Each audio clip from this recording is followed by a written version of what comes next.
ஐசே ரொம்ப பசி எடுக்குதுடி. வீட்டுல வெறும் சாப்பாடு தாண்டிக்குது. பின்னாடி வீட்டுல போய் கொஞ்சம் குழம்பு வாங்கிடுறேன். பின்னாடி வீட்டுல இருக்கிற பொண்ணு எனக்கு ஆவே ஆகாது. அவங்க வீட்டுல போயிட்டு குழம்பு வாங்க சொல்ற போமடா போல. ஏய் சொன்ன செய்ய மாட்டியா?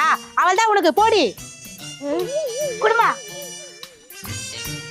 சும்மா அந்த பொண்ணு வீட்டுக்கு காமிச்சுனு. ஐ குழம்பு பின்னாடி வீட்டுல வாங்கணும்னு சொல்லிட்டு அம்மா கிட்ட எடுத்துன்னு போயிட்டு குத்துருவேன் தான். இந்தம்மா குழம்பு ஏன் தூண்டு குத்துக்கிறா பாரு குழம்ப. கொஞ்சம் அதிகமா குத்தா குறைஞ்சா போயிடுவா.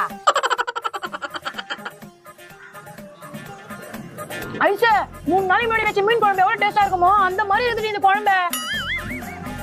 ஐசா எதுக்கு கீழே இந்த குழம்பு பாக்கெட் தந்த? கீழே இருந்து குழம்பு பாக்கெட் எடுத்துட்டு வந்தாளா? அப்ப உங்க வீட்டுல இருந்து குழம்பு வாங்கினார் இல்லையா?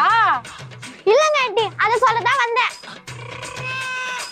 ஏன்டி கீழே இந்த குழம்பு எடுத்துட்டு வந்தாரே உன்ன?